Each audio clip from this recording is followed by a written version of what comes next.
In this video, I'll be demonstrating how to do the prick stitch. The prick stitch is quite often used in holding down linings invisibly in fabric and is considered to be an invisible variation of the back stitch. So on the prick stitch, one thing we'll be doing a little bit differently than usual is we're going to be holding the fabric vertically rather than horizontally. This is because our sewing motion will be this way still, which is the same sewing motion we've been doing on this fabric. So rather than turning your hand and making your wrist cramp and getting all awkward with it to try to keep holding the fabric horizontally, we're just going to flip the fabric. It'll make things way easier on you in the long run. So to start the prick stitch, you're going to be working in the middle of here and not on the edge like we've been doing in some of these stitches. And you're going to loop your needle into the fabric. The way to hold this specific project is it's best to have your off hand behind where you're sewing with your middle finger right where your needle is going to be. You'll want to do this slowly and with not a lot of great force so that you're not stabbing yourself in your middle finger, but it's meant to serve as sort of a backboard so you can feel exactly when your needle's coming out so that you know when to push it back in to keep your stitches nice and small. So that is the number one tip for this stitch. You'll just pull that through. You'll move up about 1/4 inch. That's generally the movement I'd like you to be doing, the distance of your stitches on this project and on most of the stitches here. So again, I'm putting my needle in perpendicular to the fabric, and I'm bumping my back middle finger with the needle as I go so that I can see and feel exactly how much my needle is poking through on the other side, and then I'll pull it through.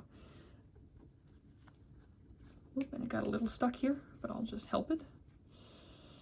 So from the wrong side, this one has fun little diagonal crisscross type thing. Well, not crisscross, that's the other stitch. Little diagonal lines. That's what they are. And I personally view this stitch more than being similar to the back stitch as being sort of like a whip stitch but interior.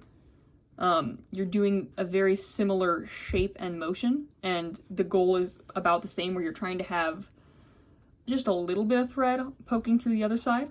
And if it was a matching thread, it would be essentially invisible. On these ones, we're using obviously a contrasting thread so that I can see your work.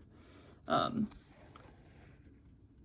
so as I go, you'll see these vertical lines are happening, and on the back, there's little horizontal pricks, which is what you want with the prick stitch. Like I mentioned before, this stitch it's not the most commonly used in my experience in theater, but it is great for when you've got say a shirt with facings or a coat with facings and you want to hold them down invisibly. You can use the prick stitch. It is pretty versatile and you can do it larger or smaller depending on how tightly you need things to be held, how sturdily. I'm also doing this one with a single thread. My needle is threaded with a single thread because it's trying to be invisible. If anywhere in your thought process trying to decide if you're going to single or double thread your needle, you think to yourself, I don't want this to be super visible, then single thread it. If the goal is to hold up, I don't know, buttons, if you want things to hold, double thread. If you want things to be sneaky, single thread every time. That'll just be an easier way to remember stuff. And try to keep these stitches nice and even as you're going.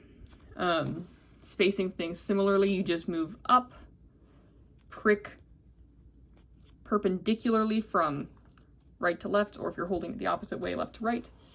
Pull the thread through, and make sure that your tails stay shorter so that you're not getting that happening. And you should get something that looks a lot like this.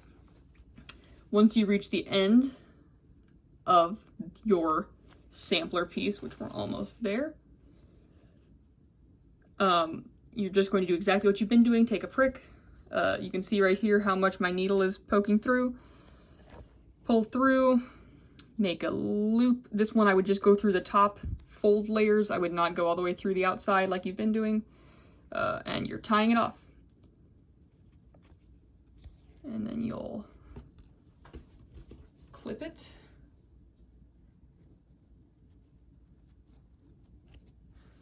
And that is the prick stitch. So this is how it should look from the folded edge side, and this is how it should look from the back side.